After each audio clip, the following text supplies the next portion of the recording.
നമസ്കാരം. ഏവർക്കും ഇന്നത്തെ അധ്യായത്തിലേക്ക് സ്വാഗതം. പ്രപഞ്ചത്തിലെ ഗ്രഹങ്ങളുടെയും നക്ഷത്രങ്ങളുടെയും സൂക്ഷ്മമായ ചലനങ്ങൾ നമ്മൾ മനുഷ്യരുടെ ജീവിതത്തിൽ വലിയ മാറ്റങ്ങളെ ആയിരിക്കും ഓരോ ദിവസവും നൽകുന്നത്. അതിനാൽ തന്നെ ചില ദിവസങ്ങളിൽ നമ്മൾ എത്രയൊക്കെ കഠിനമായിട്ട് കഷ്ടപ്പെട്ട് പ്രവൃത്തികൾ ചെയ്താൽ പോലും വിചാരിച്ച ഫലം കിട്ടാതെ വരാറുണ്ട്. എന്നാലോ മറ്റു ചില ദിവസങ്ങളിലാകട്ടെ നമ്മൾ എത്ര കാര്യങ്ങൾ ചെയ്യാതെ പോയാലും നമ്മൾ ഉദ്ദേശിക്കുന്നതിനപ്പുറം ഫലങ്ങൾ നമ്മളെ തേടി എത്തുകയും ചെയ്യും. ഇതിന് പിന്നിൽ എന്താണ് കാരണം എന്ന് ചോദിച്ചാൽ യഥാർത്ഥ രഹസ്യം ഞാനിവിടെ നിങ്ങൾക്ക് പറഞ്ഞു തരാം. ഗ്രഹങ്ങളുടെ വിന്യാസം തന്നെയാണ്.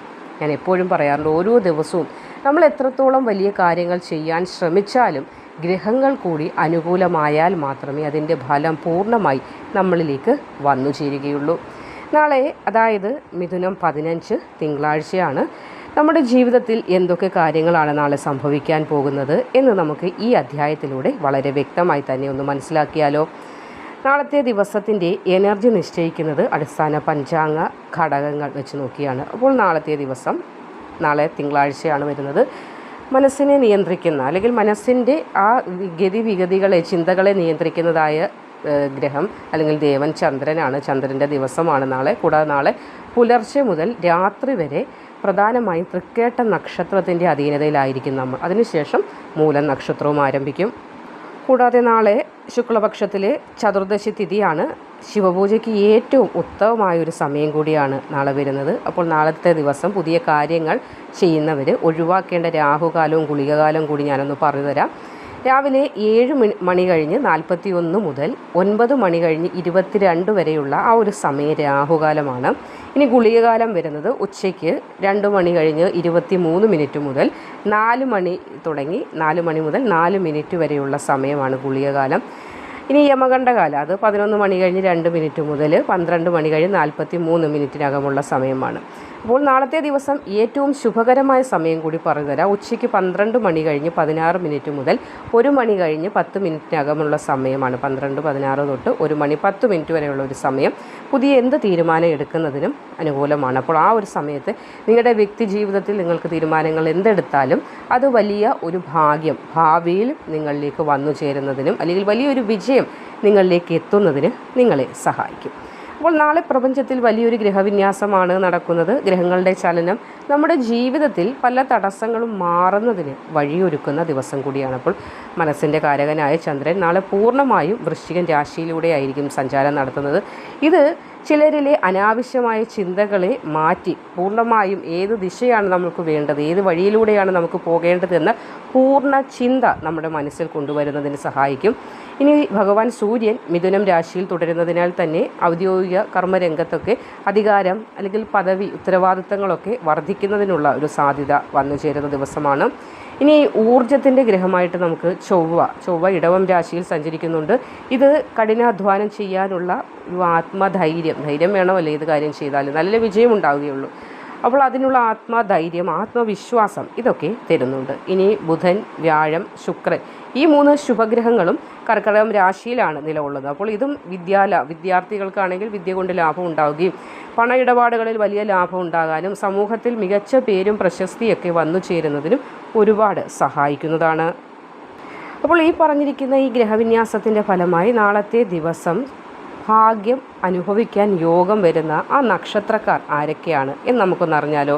അപ്പോൾ നാളെ തൃക്കേട്ട നക്ഷത്രത്തിൻ്റെയും ഗ്രഹങ്ങളുടെയും അനുകൂല സ്വാധീനം നിമിത്തം കർമ്മമേഖലയിലും സാമ്പത്തികമായിട്ടുള്ള മുന്നേറ്റത്തിലും 6 നക്ഷത്രക്കാർക്കായിരിക്കും ഏറ്റവും ഭാഗ്യപരമായി ഇവിടെ കാണുന്നത്. അതിൽ ആദ്യത്തെ നക്ഷത്രം അശ്വതിയാണ്. മുടങ്ങിക്കിടന്ന സാമ്പത്തിക ഇടപാടുകൾ അനുകൂലമായി വരുന്ന ഒരു ദിവസമായിരിക്കും നാളെ. അപ്പോൾ ക്രയവിക്രയങ്ങൾ, സമ്പത്തുമായി ബന്ധപ്പെട്ട കാര്യങ്ങൾക്ക് അനുകൂലമാണ് എന്ന് മനസ്സിലാക്കുക. അപ്രതീക്ഷിതമായി കയ്യിലേക്ക് ധനം വന്നു ചേരാനുള്ള ഒരു ഭാഗ്യവും യോഗവും ഒക്കെ നാളത്തെ ദിവസം കാണുന്നുണ്ട്. ലോട്ടറി എടുക്കാൻ ആഗ്രഹിക്കുന്നവരാണ്, വല്ലപ്പോഴും എടുക്കുന്നവരാണെങ്കിൽ നിങ്ങൾക്ക് നാളത്തെ ദിവസം ചെറിയൊരു ലോട്ടറി എടുത്ത് അതിലൊരു ഭാഗ്യ പരീക്ഷണത്തിന് മുതിരാവുന്നതാണ്. അതിൽ നിന്ന് ചെറിയൊരു ധനമൊക്കെ ലഭിക്കാനുള്ള ഭാഗ്യം, യോഗം കാണുന്നുണ്ട്. ഇനി രണ്ടാമത് രോഹിണി നക്ഷത്രം. തൊഴിൽ രംഗത്ത് ഒരു അംഗീകാരമൊക്കെ കിട്ടാൻ സാധ്യത. അംഗീകാരം എന്നുകൊണ്ട് ഉദ്ദേശിക്കുന്നത് നമ്മൾ ടെമ്പററി ആയിട്ടൊക്കെ ജോലി ചെയ്യുന്നൊരു വ്യക്തിയാണെങ്കിൽ അത് പെർമനൻ്റ് ആകുമെന്ന ശുഭവാർത്താ ശ്രവണം നമുക്കിവിടെ, അതാണ് ഇത് എടുത്തു പറയാനുള്ള ഒരു കാര്യം.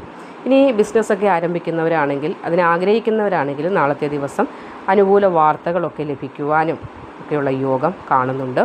ഇനി മൂന്നാമത് മകം നക്ഷത്രമാണ്.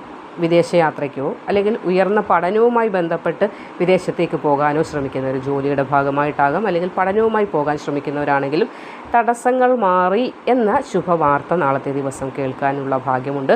കുടുംബത്തിൽ ദീർഘനാളായി നിലനിന്നിരുന്നതായ തർക്കങ്ങൾ, ചിലപ്പോൾ നിങ്ങളുടെ കോഴ്സുമായി ബന്ധപ്പെട്ട് ഒരു ജോലിക്ക് പോകണമെന്ന് ആഗ്രഹിക്കുന്നു അല്ലെങ്കിൽ പഠനത്തിന് പോകാൻ ആഗ്രഹിക്കുന്നു, വീട്ടിൽ ആരെങ്കിലും എതിർപ്പ് പറയുന്നുണ്ടെങ്കിൽ പോലും ആ എതിർപ്പുകൾക്ക് ഒരു അയവ് അല്ലെങ്കിൽ ഒരു ശമനം വരുന്ന ദിവസം കൂടിയാണ് നാളെ. അടുത്തത് ചോതി നക്ഷത്രമാണ്. ആരോഗ്യപരമായ ബുദ്ധിമുട്ടുകളുണ്ടെങ്കിൽ, ഒരു മനസ്സിന് ഉഷാറില്ലാത്ത അവസ്ഥ, എന്ത് ചെയ്യാനും മടി തോന്നുന്ന അവസ്ഥ, അങ്ങനെ ഉള്ള അവസ്ഥകളിൽ നിൽക്കുന്നവരാണെങ്കിൽ, അതായത് ഒരു ലേസി ആയിട്ടിരിക്കാൻ തോന്നുകയാണ്, എല്ലാം ചെയ്യണമെന്ന് മനസ്സിൽ ആഗ്രഹമുണ്ട്, പക്ഷേ ശരീരം അല്ലെങ്കിൽ കൈയും കാലും അതിനങ്ങോട്ട് അനുവദിക്കുന്നില്ല, എവിടെയെങ്കിലും അങ്ങ് ഇരിക്കാം എന്നൊരു തോന്നലോടിരിക്കുന്നവരാണെങ്കിൽ നാളത്തെ ദിവസം ഒരു ആശ്വാസം ഉണ്ടാകുന്ന സമയം, അതായത് എന്തെങ്കിലുമൊക്കെ ചെയ്യണമെന്നുള്ള ആഗ്രഹത്തോടു കൂടി നമുക്ക് ഇറങ്ങി പുറപ്പെടാനുള്ളൊരു ഉത്തേജനം കൂടി ലഭിക്കുന്ന ദിവസം. പുതിയ വീടോ അതല്ലെങ്കിൽ വാഹനമോ വാങ്ങാനുള്ള ചിന്തകളുണ്ടെങ്കിൽ, ചർച്ചകളുണ്ടെങ്കിലൊക്കെ നാളത്തെ ദിവസം അത് ലക്ഷ്യത്തിലെത്തുന്നതിനുള്ള ഭാഗ്യം കൂടി ഗ്രഹങ്ങൾ നിങ്ങൾക്ക് നൽകുന്നുണ്ട്. അടുത്തത് ഉത്രാടം നക്ഷത്രമാണ്. തൊഴിൽ അന്വേഷിക്കുന്നവരാണെങ്കിൽ നാളെ മികച്ച ഒരു ജോലി ലഭിക്കാനുള്ള വഴി തെളിയുന്നതാണ്. പെട്ടെന്ന് ഇന്നാ പിടിച്ചു വന്ന് കയ്യിലേക്ക് ജോലി നാളെ വരുമെന്നല്ല, അതിനുമായി ബന്ധപ്പെട്ട ഒരു വഴി നിങ്ങളുടെ മുന്നിൽ തുറന്നു കിട്ടും. കടബാധ്യതകൾ തീർക്കാനുള്ള അനുകൂലമായ ഒരു സാഹചര്യത്തിലേക്ക് ആ വഴി നിമിത്തം നിങ്ങൾക്ക് എത്തിച്ചേരാൻ നാളത്തെ ദിവസം സാഹചര്യം ഉണ്ടാകും. ഇനി ആറാമത് ചതയം നക്ഷത്രമാണ്. ഭൂമി സംബന്ധമായ ഇടപാടുകളിൽ ഏർപ്പെടുത്തിയിരിക്കുന്നവരാണെങ്കിൽ വലിയൊരു ലാഭം കൊയ്യാൻ നാളത്തെ ദിവസം നിങ്ങൾക്ക് അനുകൂലമാകുന്നുണ്ട്. അപ്പോൾ ഈ റിയൽ എസ്റ്റേറ്റ് മേഖലയിലൊക്കെ പ്രവർത്തിക്കുന്നവർക്ക് അല്ലെങ്കിൽ വസ്തു വാങ്ങുകയും വിൽക്കുകയൊക്കെ ചെയ്യുന്ന മേഖലയിൽ പ്രവർത്തിക്കുന്നവർക്ക് നാളത്തെ ദിവസം വളരെ അനുകൂലമായിരിക്കും. കൂട്ടുകെട്ടുകൾ വഴി നല്ല അവസരങ്ങളൊക്കെ വന്നു ചേരാനും സാധ്യതയുണ്ട്. കൂട്ടുകെട്ട് ചില സമയങ്ങളിൽ നമ്മളെ കുരുക്കിലൊക്കെ കൊണ്ട് ചാടിക്കുമെങ്കിലും നാളത്തെ ദിവസം ആ കൂട്ടുകെട്ട് നിങ്ങൾക്ക് അനുകൂലമായി വരും എന്നതുകൂടി മനസ്സിലാക്കേണ്ടതുണ്ട്. അതേപോലെ നാളെ പിതാവിൽ നിന്നോ അല്ലെങ്കിൽ പിതൃതുല്യരായ വ്യക്തികളിൽ നിന്നോ ഒരു സാമ്പത്തിക സഹായം ഒക്കെ വന്നു ചേരാനുള്ള ഭാഗ്യവും വളരെ കൂടുതലായി കാണുന്നുണ്ട്. അപ്പോൾ ഭാഗ്യങ്ങൾ കടന്നു വരുമ്പോഴും സ്വന്തം അശ്രദ്ധ കൊണ്ട് നമ്മൾ നാളെ വരുത്തി വെക്കാൻ സാധ്യതയുള്ള ചില ദോഷങ്ങളുണ്ട്. അതുകൂടി ഞാനൊന്ന് പറഞ്ഞു തരാം.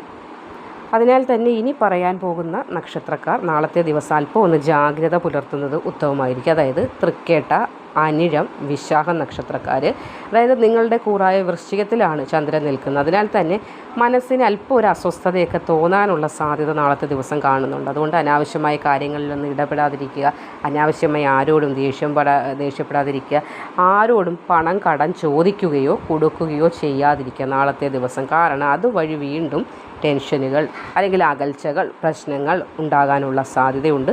ശ്രദ്ധിക്കുക. ഇനി അടുത്തത് ഭരണി, കാർത്തിക നക്ഷത്രക്കാരാണെങ്കിൽ ദൂരയാത്രകൾ ചെയ്യുമ്പോൾ നാളെ വളരെയധികം ശ്രദ്ധ പുലർത്തുക. പ്രധാന കാര്യങ്ങളൊക്കെ സൂക്ഷിക്കുക. വാഹനത്തിൽ പോകുമ്പോഴാകട്ടെ, ഭക്ഷണം കഴിക്കുമ്പോഴാകട്ടെ ഒക്കെ ഒരു സൂക്ഷ്മത. ഭയപ്പെടുത്തുകയല്ല, ജ്യോതിഷം ആരെയും ഭയപ്പെടുത്തുന്ന ഒരു കാര്യമല്ല എന്ന് വീണ്ടും വീണ്ടും പറയുകയാണ്. നമ്മൾക്ക് മുൻപേ വരാൻ പോകുന്ന കാര്യങ്ങളെ നമുക്കൊരു പ്രിക്കോഷൻ അല്ലെങ്കിൽ ഒരു കരുതലെടുക്കാൻ വേണ്ടി പറയുന്നതാണ് ജ്യോതിഷം എന്നതുകൊണ്ട് ഉദ്ദേശിക്കുന്നത്. ഗ്രഹങ്ങൾ അതാണ് നമുക്ക് വഴികാട്ടിയായി മാറുന്നു എന്നും പറയുന്നത്. അപ്പോൾ വാഹനങ്ങൾ ഉപയോഗിക്കുമ്പോഴൊക്കെ വേഗത കുറച്ച് പോവുക. നമുക്ക് കിട്ടാനുള്ളതാണെങ്കിൽ നമുക്ക് കിട്ടും എന്നത് ഉറച്ച വിശ്വാസത്തോട് പോവുക. അത് വേഗത കൂട്ടിയായാലും വേഗത കുറച്ചായാലും നമ്മൾക്ക് ലഭിക്കേണ്ട കാര്യങ്ങൾ നമ്മളിലേക്ക് തന്നെ എത്തിച്ചേരും. വിലപ്പെട്ട സാധനങ്ങൾ, രേഖകൾ ഒന്നും നഷ്ടപ്പെടാതിരിക്കാനായിട്ട് നാളത്തെ ദിവസം നിങ്ങളൊന്ന് സൂക്ഷിക്കുക. അതായത് ഭരണി, കാർത്തിക നക്ഷത്രക്കാർ. ഇനി ആയില്യം, തൃക്കേട്ട നക്ഷത്രക്കാരുടെ കാര്യത്തിലേക്ക് വരുമ്പോൾ നിക്ഷേപങ്ങളോ അല്ലെങ്കിൽ നാളത്തെ ദിവസം എന്തെങ്കിലും സാമ്പത്തിക കരാറുകളോ ഒപ്പുവെക്കാൻ തുനിയുന്നവരാണെങ്കിൽ നാളത്തെ ദിവസത്തിൽ നിന്നൊന്ന് ഒരു ദിവസം മുൻകൂട്ടി ഒന്ന് മാറ്റി വയ്ക്കുന്നത് ഉത്തമമായിരിക്കും. നാളെ അത്ര അനുകൂലമായി കാണുന്നില്ല. ഇനി ഇത് പറഞ്ഞതിന് ശേഷം തീരുമാനം എടുക്കുന്നത് നിങ്ങളുടെ ഇഷ്ടമാണ്. പറയാനുള്ളത് ഞാൻ പറഞ്ഞു എന്ന് മാത്രം. പ്രധാന കാര്യങ്ങളിൽ നാളത്തെ ദിവസം ഒന്ന് ഒഴിവാക്കി നിർത്തുന്നത് വളരെയധികം നിങ്ങൾക്ക് അനുകൂലമായിട്ട് തന്നെ വരികയുള്ളൂ. അപ്പോൾ ജാമ്യം നിൽക്കാനോ എന്തെങ്കിലും വഴക്കോ പ്രശ്നങ്ങളോ നടക്കുമ്പോൾ മധ്യസ്ഥ വഹിക്കാൻ പോകുന്ന ഒരു ശീലം ചില ആളുകൾക്കുണ്ട്. അതിനൊന്നും പോകാതിരിക്കാനും നാളത്തെ ദിവസം ഒന്ന് ശ്രദ്ധിക്കുക. കാരണം നമ്മൾ നല്ലത് എന്ന് കരുതി ചെയ്യുന്ന കാര്യങ്ങൾ പിന്നീട് നമുക്ക് വിപത്തായി വരാനുള്ളൊരു സാധ്യത നാളത്തെ ദിവസം ഗ്രഹങ്ങളുടെ ആ നിൽപ്പനുസരിച്ച് നിങ്ങൾക്ക് ഉണ്ടാകാനുള്ള സാധ്യതയുണ്ട്. അപ്പോൾ ശ്രദ്ധിക്കുക. അപ്പോൾ നാളത്തെ ദിവസത്തെ ദോഷങ്ങൾ മാറി പോസിറ്റീവ് എനർജി നിറയാൻ രാവിലെ തന്നെ ഈ പറയുന്ന കാര്യങ്ങളൊന്ന് ചെയ്യുന്നത് ഉത്തമമായിരിക്കും. തിങ്കളാഴ്ചയാണ്, ചതുർദശി തിഥി ആയതിനാൽ പുലർച്ചെ ബ്രഹ്മമുഹൂർത്തം അതായത് ഒരു 4:24 മുതൽ 5 മണി കഴിഞ്ഞ് 12 വരെയുള്ള ഒരു സമയം, ആ ഒരു സമയത്തിൽ ഉറക്കം ഉണർന്ന് എഴുന്നേൽക്കാൻ ശ്രമിക്കുന്നത് വളരെയധികം ഉത്തമമായിരിക്കും. എഴുന്നേറ്റ ഉടൻ എപ്പോഴും ചെയ്യുന്നത് പോലെ തന്നെ കൈവെള്ളകൾ നോക്കി ഈശ്വര സ്മരണയോടുകൂടി വേണം ദിവസത്തെ ആരംഭിക്കാൻ. അത് നാളെയെന്നല്ല, എപ്പോഴും അങ്ങനെ ചെയ്യുന്നാൽ നല്ല ഒരു മാറ്റം നമ്മുടെ ജീവിതത്തിലുണ്ടാകും. കുളിച്ച് ശുദ്ധിയായി വന്നതിന് ശേഷം ഭഗവാൻ സൂര്യനെ നോക്കി ഒന്ന് വന്ദിക്കുന്നതും നമ്മുടെ ജീവിതത്തിൽ വലിയ ഒരു തെളിച്ചം, നേട്ടം ഒക്കെ ഉണ്ടാകുന്നതിന്, ഒരു വെളിച്ചം ഉണ്ടാകുന്നതിന്, നമ്മുടെ ജീവിതത്തിൽ നമ്മൾ എന്തൊക്കെ വലിയ ആളാണ് എന്ന് പറഞ്ഞാൽ പോലും സൂര്യഭഗവാൻ നമുക്ക് തരുന്നതായ ഒരു വെളിച്ചമുണ്ട്, ഒരു പോസിറ്റിവിറ്റി ഉണ്ട്. അതിനുവേണ്ടി നമ്മൾ ഭഗവാനോട് നന്ദി പറയേണ്ടത് അത്യാവശ്യമാണ്. അതിന് രാവിലത്തെ കുറച്ച് നിമിഷങ്ങൾ ചിലവാക്കുന്നത് നമുക്ക് ഭാവിയിലും നേട്ടം തന്നെയായിരിക്കും. കൂടാതെ നാളെ തിങ്കളാഴ്ചയാണ്, ശിവക്ഷേത്ര ദർശനം നടത്തുന്നത് ഏറ്റവും ഉത്തമമാണ്. തിങ്കളാഴ്ച ചതുർദശി കൂടി വരുന്നതുകൊണ്ട് ശിവപ്രീതിക്ക് ഇതിലും നല്ലൊരു സമയമുണ്ടോ എന്ന് ചോദിച്ചാൽ അത് പറയാൻ സാധിക്കില്ല. അത്രയ്ക്ക് വളരെയധികം ഉത്തമമായ ഒരു ദിവസം കൂടിയാണ്. അപ്പോൾ ശിവക്ഷേത്രത്തിൽ പോകുമ്പോൾ ആരും വെറും കൈ പോകാറില്ല എന്ന് അറിയാം, എങ്കിലും പറയുകയാണ്, പേരുന്നാളും പറഞ്ഞത് ധാരയോ അല്ലെങ്കിൽ ഒരു കൂവളമാലയോ അതല്ലെങ്കിൽ ഒരു പിൻവിളക്കോ ഒക്കെ നടത്തുന്നത് വളരെയധികം നമുക്ക് ജീവിതത്തിൽ ഒരു മാറ്റം ഉണ്ടാകുന്നു. പെട്ടെന്നൊരു മാറ്റം ഉണ്ടാകുമെന്നല്ല, പതിയെ പതിയെ നമ്മുടെ ജീവിതത്തിലേക്ക് ഒരു നേട്ടം ഉണ്ടാകുന്നതിന് ഇപ്പോൾ നമ്മൾ ചെയ്യുന്നതായ ചെറിയ കാര്യങ്ങൾ കൊണ്ട് തന്നെ സാധിക്കുമെന്നത് മനസ്സിലാക്കുക. പ്രത്യേകിച്ച് നമുക്ക് അനുഗ്രഹമുള്ളതായ ദിവസങ്ങളിൽ ചെയ്യുന്ന കാര്യം. അപ്പോൾ ചന്ദ്രദോഷമൊക്കെ മാറാനായിട്ടും ശിവഭഗവാന് പാലഭിഷേകമൊക്കെ നടത്തുന്നതും മാനസിക സമാധാനത്തിന് നമുക്ക് ചെയ്യാവുന്ന വലിയൊരു കാര്യം തന്നെയാണ്. അതും നാളെ തന്നെ ചെയ്യണമെന്നൊന്നുമില്ല. നിങ്ങൾക്ക് കയ്യിൽ എപ്പോഴാണോ ധനം വരുന്നത്, എപ്പോഴാണോ മനസ്സ് വരുന്നത്, ആ സമയത്ത് ചെയ്യാവുന്നതാണ്. അപ്പോൾ ക്ഷേത്രത്തിൽ പോകുമ്പോൾ കൂവളത്തിലേക്ക് കൊണ്ടുപോകാനായിട്ടൊക്കെ പ്രത്യേകം ശ്രദ്ധിക്കുക. അപ്പോൾ കൂവളത്തില കൊണ്ടുപോകുമ്പോൾ കൂവളത്തിലയുടെ തണ്ടിൻ്റെ അറ്റത്തുള്ള ഒരു വജ്രം ഉണ്ടല്ലോ, അത് നുള്ളിക്കളയാനും അടിഭാഗമൊക്കെ നോക്കി പ്രാണികളോ അഴുക്കോ ഒന്നുമില്ല എന്ന് ഉറപ്പ് വരുത്തിയിട്ട് മാത്രം ഭഗവാനെ സമർപ്പിക്കാനൊക്കെ പ്രത്യേകം ഒന്ന് ശ്രദ്ധിക്കുക. ഞാനത് പ്രത്യേകിച്ച് പറയേണ്ട കാര്യമില്ല, എല്ലാവർക്കും അറിയുന്നതാണ്, എങ്കിലും ഓർമ്മയിലേക്കൊന്ന് എത്തിച്ചുവെന്ന് മാത്രം.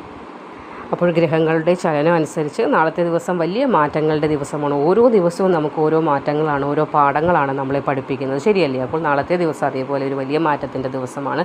ദോഷങ്ങളൊന്നുമല്ല, അല്പം ശ്രദ്ധിക്കണമെന്ന് പറയുന്ന നക്ഷത്രക്കാർ ഭയപ്പെടുക എന്നൊരു കാര്യം ഇവിടെ ഇല്ല. നമ്മളൊരു മുൻകരുതൽ എടുക്കുക, അല്ലെങ്കിൽ ഒരു ജാഗ്രത പാലിക്കുക എന്നത് തന്നെയാണുള്ളത്. അപ്പോൾ കൃത്യമായി ഈശ്വര പ്രാർത്ഥനയിലൂടെയും നമ്മളുടെ കാര്യങ്ങൾ നമ്മൾ ശ്രദ്ധയോടെ ചെയ്താൽ, പ്രവർത്തനങ്ങളിലൊക്കെ വളരെ ശ്രദ്ധ പുലർത്തിയാൽ ഓരോ പ്രതിസന്ധിയെ നമുക്ക് മറികടക്കാൻ സാധിക്കും. അപ്പോൾ എന്ത് പ്രതിസന്ധി വന്നാലും ഈശ്വര പ്രാർത്ഥന എന്ന് പറഞ്ഞൊരു കാര്യം കൈവിട്ട് കഴിഞ്ഞാൽ ആ പ്രതിസന്ധിയിൽ നമ്മൾ വീണു പോകും. നമുക്ക് എത്ര ഉദാഹരണം നമ്മുടെ ഇന്നോളമുള്ള ഓരോ മനുഷ്യൻ്റെ ജീവിതത്തിലും ഉണ്ട്, ശരിയല്ലേ? അപ്പോൾ ഈശ്വര പ്രാർത്ഥനയോടുകൂടി മുന്നോട്ട് പോവുക. ഞാൻ വലിയവൻ എന്നൊരു ഭാവം മനസ്സിൽ നിന്ന് പാടെ അകറ്റുക. ആരും വലിയവനോ ആരും ചെറിയവനോ അല്ല ഈ ലോകത്തിലെ. ഏറ്റവും വലിയവൻ ഭഗവാൻ മാത്രം, ആ സത്യസ്വരൂപൻ മാത്രമാണ് എന്ന ചിന്തയിൽ മുഴുകി പോവുക. എല്ലാവർക്കും നല്ലൊരു ഐശ്വര്യകരമായ ദിവസം ഉണ്ടാകട്ടെ. മറ്റൊരു അധ്യായവുമായി വീണ്ടും നിങ്ങളുടെ മുന്നിലെത്താൻ ഭഗവാൻ എനിക്കും അനുഗ്രഹം തരട്ടെ എന്ന് പ്രാർത്ഥിച്ചുകൊണ്ട് മറ്റൊരു അധ്യായത്തിൽ വീണ്ടും കാണാം. നന്ദി, നമസ്കാരം.